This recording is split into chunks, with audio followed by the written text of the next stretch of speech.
When some people say anime is all about creating memories, I agree. A lot of times anime is all about the moments, the epic fights, the grand speeches, the comedic segments that left us in stitches, the tear-jerking farewells, the speeches that light a fire from within us, all encapsulated in clips. Such is a testament to how powerful a medium it is. Then there are these moments, likewise memorable, but for a completely different reason. These, my friends, are anime moments that are downright bizarre. It's that or something that caught me off guard, which made them so memorable for me. As such, it's probably one of my subjective videos by far, but I hope that you're going to enjoy the show. These are the strangest moments that really made their mark in my memory. Remember when Food Wars pulled out a JoJo reference?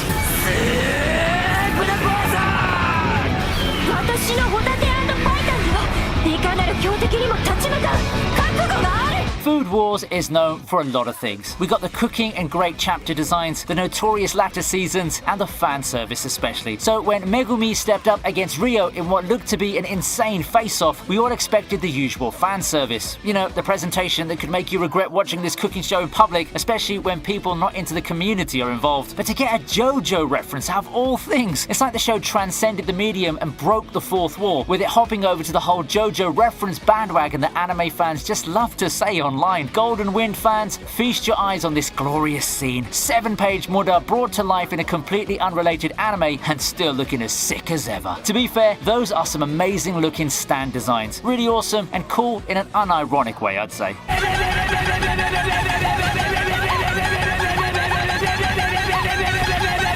Then we have this awkward as hell moment from Daily Lives of High School Boys.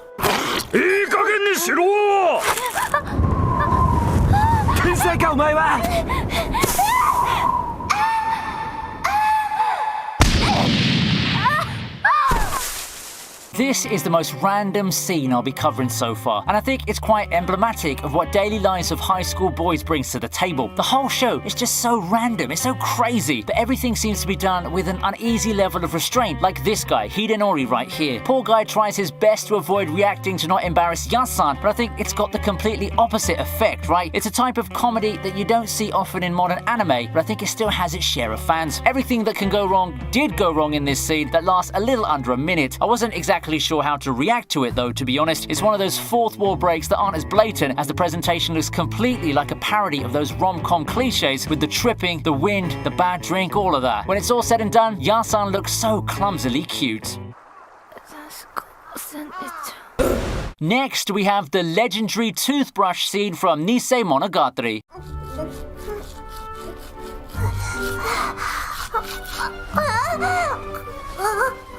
We all know that Monogatari as a series has no shortage of fan service. Sure, it's not as brazen and in your face as a lot of the edgy titles out there, but this isn't a franchise you typically show the more conservative side of the fandom. It still doesn't make it any less of a show, and for all it's worth, it's a very, very good franchise with a lot of meaningful themes before throwing scenes with presentation like this out of nowhere. Real wholesome, and really a scene that's pretty much defined Nisei Monogatari, at least in the meme side of things. Ask random people why they think of Nisei Monogatari, and you'll likely get a passing mention of this scene in some way. And that's how you know you made one hell of an impression. It's nowhere as crazy as most of the entries that follow, and it's probably the second most serious one in the bunch. That should key in on what you could expect.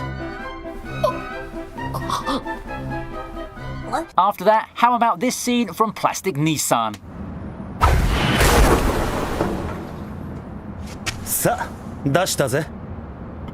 Oh look, bullying scene in the alley. We've seen a lot of these in anime before, haven't we? And this one's got the hero saving the day, standing against the light. It's one of the more common cliches in anime, and it is so because a lot of times it works. However, if there's one show that outdoes every take out of this scene and the sheer absurdity of it, then it's this one from Plastic Nissan. The art style of this fun-filled show is already enough to clue anyone in on what's about to happen. This isn't a show to take seriously, and if you need proof of that, then just look at the way the day gets saved. Just insanity that you'll find nowhere but in anime. Hip thrust so powerful, bullies get sent packing and eyes get seared for time memorial. Truly the pinnacle of animation. I swear I thought the video was lagging, but it's the frames not being able to keep up with the power of the hip thrusts.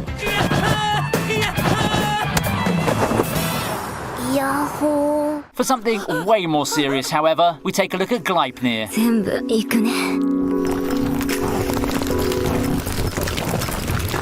I wasn't sure what to make of Glypner at first, you know. Looking back, it's all sorts of awesome, but I'd almost forgotten about how crazy the whole thing was. Thanks to the barren season it aired in, I gave it a watch. It started out great with an air of mystery, and it showed promise of being a fun, high-octane action series. Then came the time Shuichi and Claire had to fight together, and we suddenly got to see what Shuichi's real powers were, literally opening himself up so Claire can walk in, plant herself in what looked like his flesh interior before she pilots him, kinda soaking fluids and all. I know people have made jokes about the Titans in Attack on Titan being flesh mecha, but this just felt like a super literal interpretation of it that I never thought I'd see. The scenes are certainly not something with meme value like the previous entries. It's far from it, but I'd be lying if I was to say I wasn't taken aback with how the whole fighting together thing was taken to such a literal manner in Glypner. Still, the feelings of speechless astonishment didn't last, as what follows was one of the most awesome fights in the season, one that stamped the show as one of my must-watch titles at that time.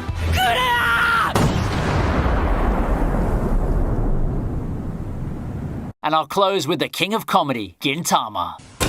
そう流行らずとも後で皆さん血祭りにしてあげますよ。しかしその前にやることがあるでしょう。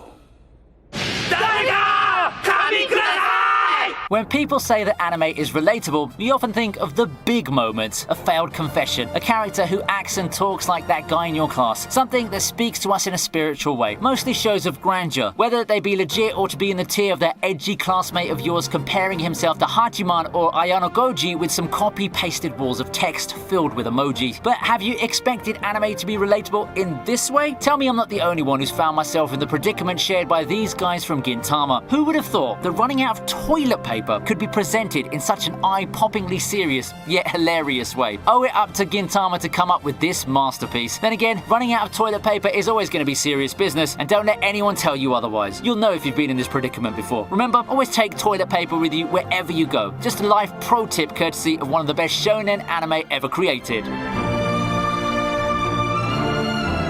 And that's it for this video. Those are some of the moments that have become memorable to me for reasons you might not have expected. Would you like to see a volume 2 of this? If this video gets 15,000 likes, then I'll consider it. Once again, thank you for watching, and I hope you have a great day ahead. See you next time. ですから元気を出して